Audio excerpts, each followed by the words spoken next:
Hello students, good morning. Hindi score with BR channel पर आपका स्वागत है। आज मैं आपके लिए लेकर आई हूँ बिंब किसे कहते हैं, बिंब क्या है, काव्य बिंब की परिभाषा और उसके कौन कौन से भेद होते हैं। तो चलिए शुरू करते हैं। बिंब क्या है, एक बार सिंपल भाषा में समझे कि जो काव्य को पढ़ने में, उनके पढ़ने से जो हमारी आँखों के सामने चित्र उभर कर आता है वो बिंब कहलाता है। किसी प्रकार की भी कविता या काव्य को पढ़ने से जो सुनने से या फिर देखने से जो चित्र उभर कर आता है उसे बिंब कहा जाता है। कभी कविता को पढ़ने से बिंब बनता है, तो कभी कविता को सुनने से बिंब बनता है, कभी उसको देख करके बिंब बनता है। जो आँखों के सामने जो चित्र उभरने लगता है उस काव्य को पढ़ने से वो बिंब कहलाता है। किसी भी का चित्र मूर्तिकरण होकर के हमारे मन में आना बिंब कहलाता है। तो चलिए शुरू करते हैं। बिंब किसे कहते हैं? काव्य में कार्य के मूर्तिकरण के लिए स्टिक बिंब योजना होती है। बिंब शब्द अंग्रेजी के इमेज शब्द का हिंदी रूपांतरण है। हमारी दिमाग में किसी का इमेज बन जाना बिंब कहलाता है, जिसका अर्थ है मूर्त रूप प्रदान करना। काव्य में बिंब को वह शब्द चित्र माना जाता है जो कल्पना के द्वारा ज्ञान इंद्रियों के अनुभव के आधार पर निर्मित होता है। शब्दों के माध्यम से निर्मित होने वाला चित्र ही बिंब कहलाता है। जो शब्दों के माध्यम से हमारे मन में जो इमेज बनती है वो बिंब कहलाती है। काव्य बिंब फोटो की तरह यथार्थ बिंब न होकर कवि की भावना के अनुरूप कल्पना के द्वारा निर्मित होता है। बिंब पदार्थ नहीं है, वरन उसकी प्रतिकृति या प्रतिछवि होती है। सृष्टि नहीं, पुनः सृष्टि है। बिंब में इंद्रियों का विशेष स्थान होता है। इंद्रियों के द्वारा ही कवि किसी भाव की अनुभूति ग्रहण करता है और उस अनुभूति को कल्पना के माध्यम से शब्दों के द्वारा चित्रित करता है, और वह शब्द चित्रों की अनुभूति पाठक या श्रोता पढ़कर या लिखकर ग्रहण करते हैं, वह बिंब कहलाता है। समझे बिंब क्या है? बिंब काव्य के पढ़ने से जो कल्पना के द्वारा जो मूर्तिकरण या मूर्त रूप लेता है, जो इमेज बनती है, वो बिंब कहलाता है। चलिए काव्य की बिंब की परिभाषा देखते हैं। डॉक्टर नगेंद्र के अनुसार काव्य बिंब शब्दार्थ के माध्यम से कल्पना के द्वारा निर्मित एक ऐसी मानस छवि है जिसके मूल में भाव की अनुभूति होती है या भाव की प्रेरणा रहती है। सीडी लेविस के अनुसार काव्य बिंब एक ऐसा भावात्मक चित्र है जो रूपक आदि का आधार ग्रहण करके भावनाओं को तीव्र करता हुआ काव्य अनुभूति को सादृश्य तक पहुंचाने में समर्थ होता है। डॉक्टर केदारनाथ सिंह के अनुसार बिंब यथार्थ का एक सार्थक टुकड़ा होता है। वह भी ध्वनियों और संकेतों से भाषा को अधिक संवेदनशील और पारदर्शी बनाता है। डॉक्टर रस्तोगी के अनुसार बिंब प्राय अलंकारों की सहायता लेते हैं और इसी प्रकार अलंकार भी बिंब को ही लक्ष्य करते हैं। तो ये थी काव्य की परिभाषा, जो अनेक विद्वानों ने अलग अलग परिभाषाएं दी हैं। अब देखते हैं बिंब कितने प्रकार के होते हैं। बिंबों के 3 भेद होते हैं: इंद्रिय बिंब, काल्पनिक बिंब और प्रेरक अनुभूति के आधार पर बिंब। इंद्रिय यानी इंद्रियों के द्वारा जो कल्पना से जो बिंब बनता है, इंद्रिय बिंब हो गया। इंद्रिय बिंब के अंतर्गत आने वाले बिंब होते हैं चाक्षुष बिंब, जो देखने से बनते हैं। श्रव्य या नादात्मक बिंब सुनने से बनते हैं, वो श्रव्य बिंब कहलाते हैं। स्पर्श बिंब, कविता के पढ़ने से स्पर्श करने की अनुभव होता हो, अनुभूति होती हो। घ्रातृत्व किसी फूल का वर्णन करने से उसकी खुशबू हम महसूस करते हैं। आस्वाद बिंब किसी खाद्य पदार्थ का पढ़ने से ही उसका स्वाद की अनुभूति लेते हैं।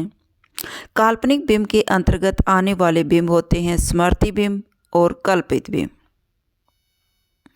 प्रेरक अनुभूति के अंतर्गत आने वाले बिंब हैं सरल बिंब, मिश्रित बिंब, तात्कालिक बिंब, संकुल बिंब, भावातीत बिंब, विकिरण बिंब। तो इस प्रकार बिंब अनेक प्रकार के होते हैं, लेकिन हमारे सिलेबस में कुछ गिने चुने बिंब ही लिए गए हैं। जैसे इंद्रियों के आधार पर ही बिंब के 5 प्रमुख भेद होते हैं और यही हमारे सिलेबस में पूछे जाते हैं। दृश्य बिंब, श्रव्य बिंब, स्पर्श बिंब, घ्राण बिंब और स्वाद बिंब। दृश्य बिंब किसे कहा जाता है? दृश्य बिंब का संबंध नेत्रों से होता है। जब किसी काव्य को पढ़कर या सुनकर हमारी आंखों के सामने किसी घटना या वस्तु का चित्र सा उभर कर सामने आता है, तब वहां दृश्य बिंब होता है। दृश्य बिंब का संबंध किससे होता है? नेत्रों से होता है। जो किसी काव्य को पढ़ने से या सुनने से हमारी आंखों के सामने जो चित्र उभर कर सामने आता है वो दृश्य बिंब कहलाता है। जैसे प्रातः का नभ था नीला शंख जैसा, प्रातः का नभ था नीला शंख जैसा। तो प्रातःकाल आकाश को देख करके या फिर कविता को पढ़ने से आकाश का अनुभूति होने लगती है, वहाँ दृश्य बिंब होता है। फिर है खरगोश की आंखों जैसा लाल सवेरा, ये भी एक दृश्य बिंब है। नेक्स्ट है श्रव्य बिंब। श्रव्य बिंब का संबंध करण या कान से होता है। जब किसी काव्य को सुनकर या पढ़कर किसी वाद्य या किसी अन्य प्रकार की ध्वनि का आभास होता है, वहाँ श्रव्य बिंब होता है। श्रव्य का अर्थ होता है सुनने से जो हमारी मन मस्तिष्क में जो किसी इमेज की अनुभूति होती है वो होता है श्रव्य बिंब, और जहाँ देख कर की अनुभूति होती है वो होता है दृश्य बिंब। तो किसी की ध्वनि सुनकर या किसी वाद्य यंत्र का ध्वनि से जो आभास होता है वो श्रव्य बिंब होता है। जैसे खूब झमझम कर बरस काली घटा, तो बादलों की झमझम की ध्वनि सुन कर के जो अनुभूति होती है वो होती है श्रव्य अनुभूति। घंटी बजाते हुए ज़ोर ज़ोर से, तो घंटी की ध्वनि सुन कर के जो हमारी मन मस्तिष्क में जो चित्र उभरता है वो श्रव्य बिंब होता है, जो सुनने से बनता है। नेक्स्ट है स्पर्श बिंब। स्पर्श बिंब छूने की अनुभूति होती है, किसी वस्तु की कोमलता की अनुभूति होती है, वह स्पर्श बिंब होता है भाई, जो छूने से दिखाई दे, हम महसूस करते हैं, दिखाई नहीं देता, महसूस करते हैं। स्पर्श बिंब का संबंध त्वचा से होता है। जब किसी काव्य को पढ़कर या सुनकर ऐसा आभास होता है कि किसी वस्तु की कोमलता या खुरदरेपन से हमें स्पर्श, किसी वस्तु की कोमलता या खुरदरेपन ने हमें स्पर्श किया है, वह स्पर्श बिंब होता है। जैसे जले तो रेत में तलवे, तो हमने ये देखा बहुत से लोग वहीं छटपटा के बैठ गए, तो तलवे जले, तो ये हो गया स्पर्श बिंब। जन्म से ही वे अपने साथ लाते हैं कपास, तो बच्चे की कोमलता को छू करके कपास के समान कोमल बताया गया है, तो ये स्पर्श बिंब है। घ्राण बिंब, जहाँ सूंघने से कोई चित्र किसी के फूल या महसूस करके या फिर कोई काव्य में किसी की खुशबू को महसूस किया जाता है, वो घ्राण बिंब होता है।